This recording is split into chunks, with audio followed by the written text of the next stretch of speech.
So the sign outside calls it a center for living, and that word means everything to the residents who call it home. ALS may be taking so much from them, but they are taking back something even more precious, their independence. In the shadow of the Tobin Bridge, tucked away in Chelsea, is a hidden gem that is truly changing lives. Walk inside the Leonard Florence Center for Living, and you immediately see and feel this is a special place. Meet the minds and hearts behind the vision, architect and resident Steve Sailing and the CEO, Barry Berman. I call it my neshama, and what it means is it's just my inner soul. I feel I was put on this earth to help people. A place that is meaningful and revolutionary. Steve Sailing was diagnosed with ALS at the age of 38, an accomplished architect who happened to be at an ALS conference in Boston when he bumped into Barry, who happened to want state-of-the-art care at that nursing home.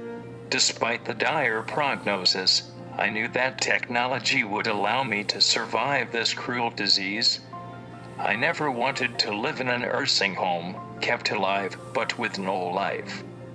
My dream was to survive ALS in a highly automated smart home, in a place that I would be proud to call home.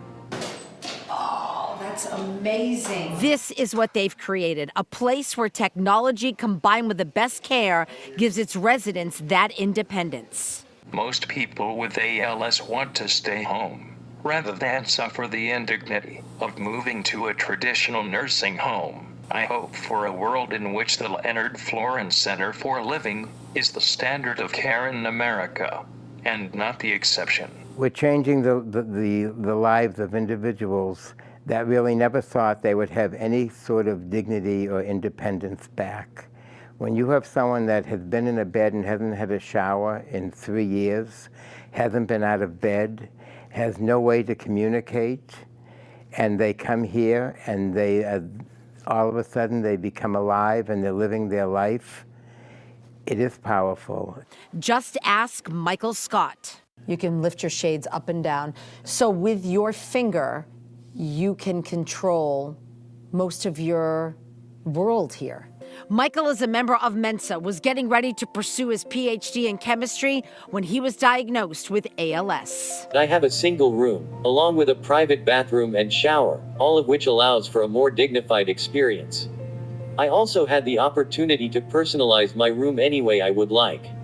It gives my room a feeling of home, which is seldom available in a medical facility. As a result of the technological connectivity, I can get around without having to wait for a staff member to do everything for me.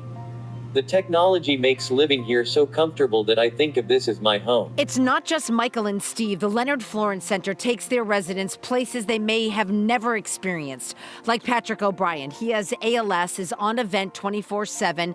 The center set up a sailing adventure with Patrick, his son, and 2 nurses. Allison Askey suffered a stroke, has a brain injury. She's on event 12 hours a day. They brought her to one of her favorite places, the aquarium. Francis Callahan suffers from ALS. He's on a ventilator 24/7. His son recently got married and he was able to attend the wedding. The hope and possibilities courtesy of the vision of 2 men. We have shown it is possible. We want to change the world. That shot. Smile. The eyes. The And eyes they are looking right changing up the in world. the smile. Yeah. Over the Tobin Bridge, Yeah. right over there Yeah. in Chelsea. So And how many incredible. times do you go over the Tobin Bridge? So, Right. So? Next time you go over, Yeah. and you look over and you know the amazing things that Yeah. are happening Yeah. right Wonderful. there at the Leonard Florence Center for Living.